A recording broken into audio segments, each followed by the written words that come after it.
so what I'm doing now is I'm working on some corrugation. Are you getting It's it? a new term that came up today. Yeah, John made it up. So what I'm doing is, when I look at the corrugation of cardboard, you know, you have a flat piece, and you have a wavy piece in the middle, and that's what gives it a structure.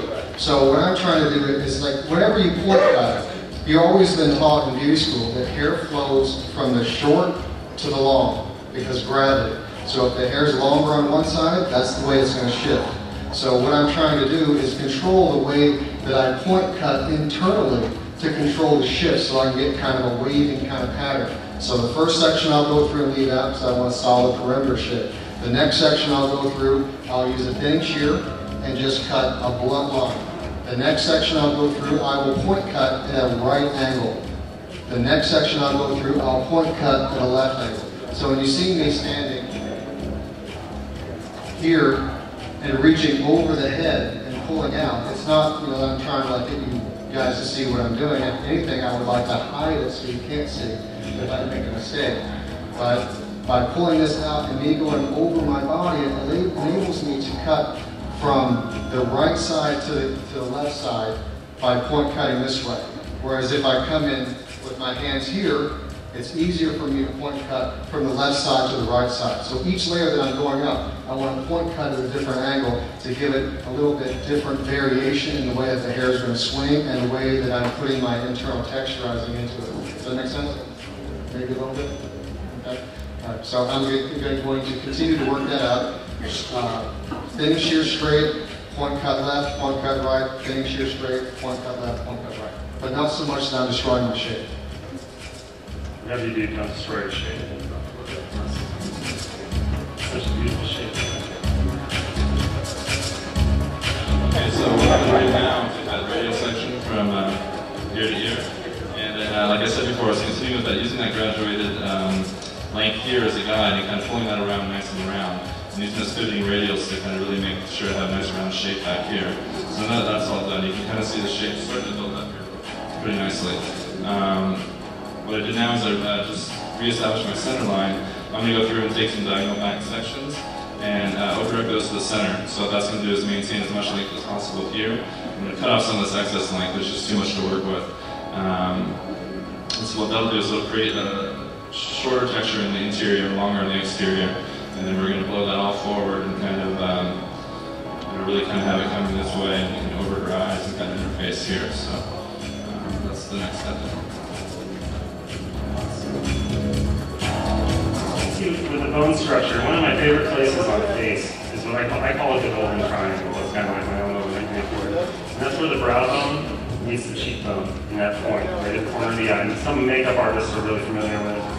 But I think hairdressers really need to be in tune with the bone structure, because that's really our job, right? Is to frame faces in general. It sounds cliche, but it's kind of what it is. So as I come through and I land this right on the, it's going to just extend that brow bone back and add strength to the rest of the bone structure as you go through. All right, and then once I'm done with that, I'll be able to get into this area underneath and work that. And here's our camera. It's right there. And then we'll get in here and we'll work that on like that.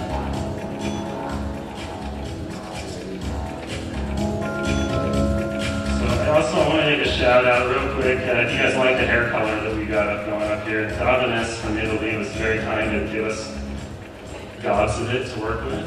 So if you want to just thank them for that, and if you guys have questions about the hair color, we will definitely address that at the very end of the presentation. So now I'm just buffing, working on graduation. I'm a stickler for graduation. I feel like it should just work together. Haircutting, Russell alluded to it. Haircutting is a game of millimeters, okay? Not inches, as most of our clients like to think. One hair, a millimeter shorter than the one next to it, is going to cause a reaction. Okay, you're going to get kicked from that. If you have haircuts that you're blow drying your cuts, and you just can't seem to get that piece to lay in right, it keeps wanting to kick back out on you, chances are there's a little bit of length somewhere in that section that's kind of wanting to reject the section because it doesn't fit in. All right. So think about that as you go through small sections. I always say, take as small a section as you feel you have the patience for, okay? because of course everybody has different patience level. And the last thing, you know, I have to fight on my own in the salon. You get to those last couple of sections, and it's like, all right, I'm done. I need to pull them all up and finish them. But I feel like, you know, if you start with quarter-inch sections, end with a quarter-inch section, all the way through consistency. Also, a couple other rules I like to follow. And I always find that it's not what you cut off, but it's about what you leave on. Because what you leave on the hair is going to point out to certain things rather than what you cut off, because it can expose them rather than point them out. And then at the same time, oh, I had another one, I just forgot it. It's all right. Oh, I just dropped the ball hard on that one. But, John already did that one. I'll get back to it. Remember. What I'm doing now is that now since I have my diagonal backs on this section, that if you have a diagonal back on this section and you're working your way around, it ends up turning to a diagonal forward on the opposite side. So you really have to have intention if you're doing this. I notice a lot of times people can cut walking from one side all the way around to the other where your back is facing it, and you keep pulling closer to yourself because we have the tendency to over-direct towards ourselves. So it's going to get longer as it gets to the other side. So usually when I execute a haircut, I start in the back and work my way towards the front, or start in the front and work my way towards the back. And in this, I have the intention of creating a movement that wraps around, because I want to get the same thing going with my shape up here.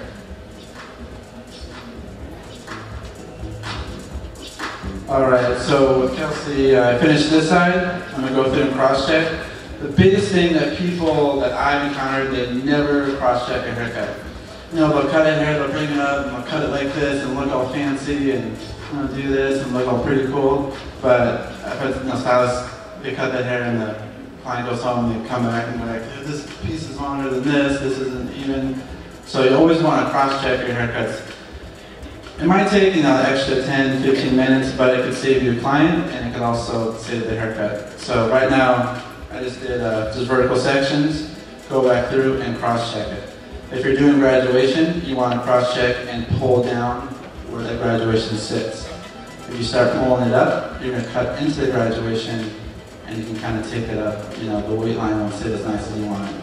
So basically just cross-checking, starting in the nape, working all the way up to the roundness of the head.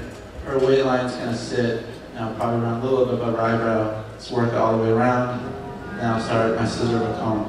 Some people will do scissor over comb, thin and shears when it's wet. I always recommend to do it when it's dry, because then when it's dry, you can kind of see exactly where the hair lays. So we'll start that in a couple minutes.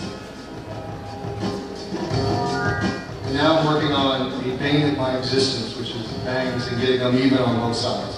And luckily she doesn't have any cowlicks.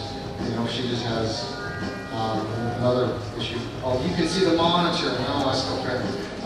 So I'm working on the bangs, and the hardest part is for me to be patient and just continue to work at it, continue to work at it, and continue to work at it until the hair gives up and gives me what I want.